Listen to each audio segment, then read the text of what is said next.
हमने गैबत के दौर में करना क्या है, वो कौन सी जिम्मेदारियाँ हैं जो हमारे कांधों पर हैं, जिनको हमने अदा करना है।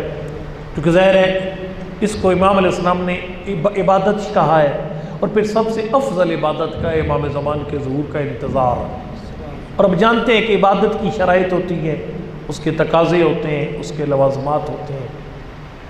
इसका मतलब है कि ज़माने गैबत में कुछ ज़िम्मेदारियाँ हमारे कंधों पर हैं।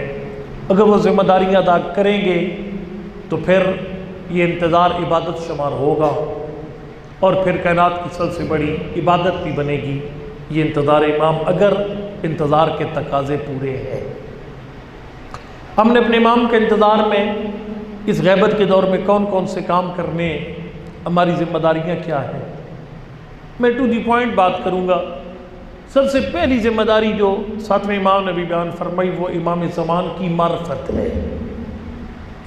मार्फत इमाम ज़मान वह पाकमर की मारूफ हदीस है कि मम्मात वलम यारिफ इमाम ज़मानी मात मीततन जाहिलिया, जो वक्त के इमाम की मार्फत के बगैर मर गया उसकी मौत अबू जाहल की मौत जैसी है। ज़माना जाहिलियत वाली मौत है जो बंदा वक्त के इमाम की मार्फत के बगैर मर गया। तो मार्फत इमाम है क्या? अगर वो मार्फत इमाम है, और वो सबसे पहली जिम्मेदारी है कि इमाम अलैहिस्सलाम के मुंतज़िर की कि वो अपने इमाम की मार्फत हासिल करे। मार्फत इमाम ज़मान है क्या? देखिए जी, मैं खिदमत में आपकी अर्ज़ करूँगा कि मैं परेशान नहीं हूँ, मतलब दो बंदे हो, एक तीन चार, में कोई फ़र्क नहीं पड़ता। मैं एक टीचर हूँ, मेरा काम है जो मासूम का कलाम मेरे ज़हन में वो आप तक मुंतकिल करूँ। और यकीन जानिए, यानी जितनी मजलिस से मैंने छोटे मजमू में पढ़ी है वो रिकॉर्ड मजलिस है। वो जिस बंदे के ज़हन मुतमिन होता है उसमें रिया दिखलावा ये चीज़ें को नहीं आती है उसमें। लिहाजा मुझे कोई फ़र्क नहीं पड़ता, आप हज़ारों का मजमा हो या दो तीन चार एक बंदे, कोई फ़र्क नहीं पड़ता। मैं खिदमत में अर्ज़ करूँ कि वो मार्फत इमाम ज़मान है क्या? मार्फत इमाम ज़मान ने उलमा फरमाते हैं इमाम ज़मान की मार्फत से मुराद ये है कि अकीदे इमामत को हज़म करें, उसे समझें कि शिया का अकीदे इमामत है क्या।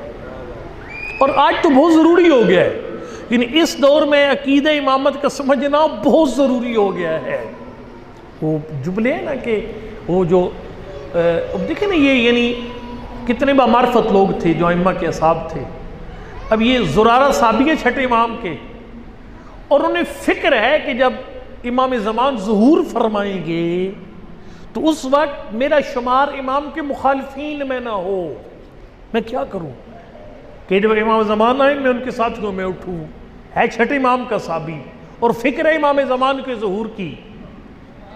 तो सरकार ने फरमाया कि ज़ुरारा ये दुआ पढ़ा कर, अल्लाह मर्रफ़नी नफ़्सक फ़इन्नका लम तुर्रफ़नी नफ़्सक लम आरिफ नबियक, अल्लाह मर्रफ़नी नबियक फ़इन्नका लम तुर्रफ़नी नबियक लम आरिफ हुज्जतक, अल्लाह मर्रफ़नी हुज्जतक फ़इन्नका लम तुर्रफ़नी हुज्जतक ज़ललतु अन दीनी।